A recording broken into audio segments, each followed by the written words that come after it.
പാറപ്പുറത്ത് വിദ്യാർത്ഥിയെ പോലീസ് ആളുമാറി മർദ്ദിച്ചു എന്നുള്ള ഒരു വിഷയം ശ്രദ്ധയിൽപ്പെട്ടിട്ടുണ്ട്. അത് ഉടനെ തന്നെ പാലക്കാട് SP-യെ വിളിച്ചു പറഞ്ഞു.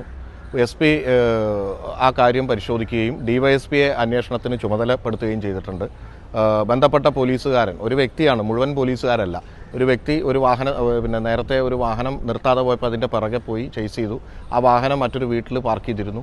അവിടെ ചെന്ന് ആള് മാറി ഒരു കുട്ടിയെ പിടിക്കുകയും മർദ്ദിക്കുകയും ചെയ്തു. അത് സ്വാഭാവികമായിട്ടും പോലീസ് അങ്ങനെ മർദ്ദിക്കാൻ പാടില്ല.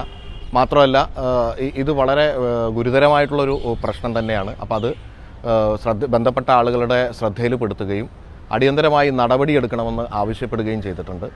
നമ്മുടെ DYSP-യുടെ നേതൃത്വത്തിൽ, ഷൊർണൂർ DYSP-യുടെ നേതൃത്വത്തിൽ അതിൻ്റെ ഭാഗമായിട്ടുള്ള അന്വേഷണം നടക്കും. വളരെ കർശനമായിട്ടുള്ള നടപടി ബന്ധപ്പെട്ട പോലീസുകാരൻ എതിരായിട്ടുണ്ടാകും എന്നതിൽ സംശയമില്ല. വളരെ നന്നായി പ്രവർത്തിക്കുന്ന പോലീസ് സംവിധാനത്തിൽ ഇങ്ങനെയുള്ള ഒറ്റപ്പെട്ട ചില വ്യക്തികൾ ആ സംവിധാനത്തെ മുഴുവൻ മോശമാക്കാനുള്ള ചില പ്രവർത്തനങ്ങൾ നടത്തുന്നുണ്ട് എന്നുള്ളത് നമുക്കറിയാം. അത് നോക്കി നിൽക്കില്ല. അത്തരത്തിലുള്ള മോശമായിട്ടുള്ള പ്രവർത്തനങ്ങൾ കണ്ടാൽ അതിനെതിരെ നടപടി ഉണ്ടാകും എന്നതിൽ യാതൊരു സംശയവുമില്ല. അപ്പോൾ അതുകൊണ്ട് തന്നെ അത് DYSP-യോടും SP-യോടും പറയുകയും അന്വേഷണം നടത്തി കർശനമായ നടപടി എടുക്കാൻ വേണ്ടി പറയുകയും ചെയ്തിട്ടുണ്ട്.